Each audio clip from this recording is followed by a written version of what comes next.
Hey, this is Dr. Monica Herwig, and we're going into figuring out how to clean up your diet really so it's a diet that works for you. It's crazy nowadays, like what's good to eat for me? I mean, people come in all the time asking me that, and yeah, gosh, sometimes I ask myself that too. But here's some things that I've done and that I do with a lot of clients that really helps actually get your diet specific to you. This isn't going into the genetics and all the genomes. It's just going into a couple simple tests. One is knowing your blood type. So your blood type, there's four. Blood type O is the most common, and if you're blood type O, go donate blood. Like you can donate to anyone. You're the universal donor. So cool. Blood type A, and then blood type B, and blood type AB.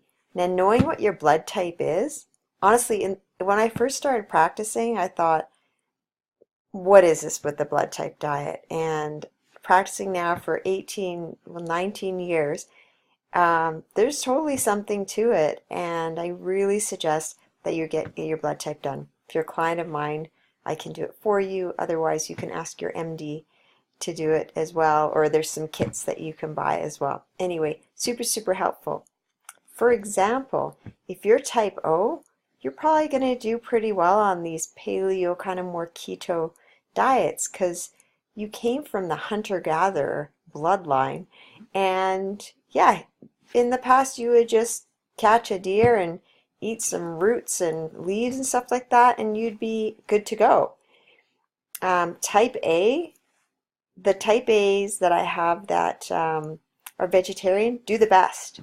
Type A, yeah, just the way that the stomach acid has adapted in that blood type is you tend to have lower stomach acid. So red meat isn't great, and dairy is the worst for type A. I actually haven't met a type A that does great with dairy, and I'm sorry about that. But people feel better when they're off dairy and they're type A. So you know what? It's not about totally restricting everything all the time. For me, it's about you knowing how a food feels so you can make the choice, hey, how do I want to feel tonight after I eat whatever. So just being conscious of it, and then of course, like it's not about perfection, but yeah, if you notice that it contributes to your acne or a tummy ache and stuff like that, wouldn't you want to know?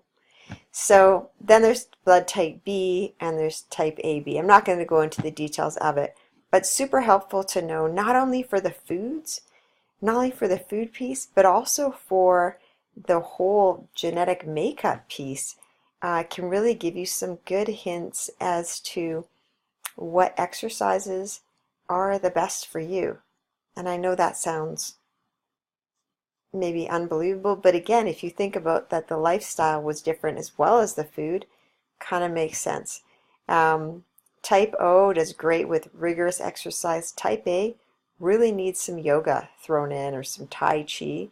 They just feel a lot better. And I've had a couple couples come in that I've worked with, and it's really been interesting when one of them is type O and one of them's type A.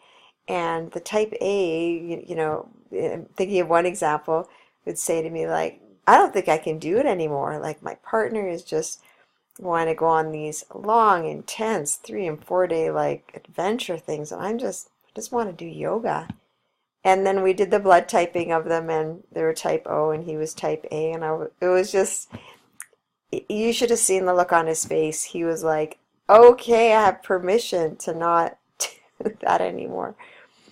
Anyway, blood typing's awesome. So there's going to be a link on my website if you want to check it out to the different blood types and the basic food things. You can also go on Dr. Diadamo's site and get some good info there. But that's one of the things that I use to help you fine-tune your diet, and not like a restrictive diet, but just like how are you going to eat to feel good.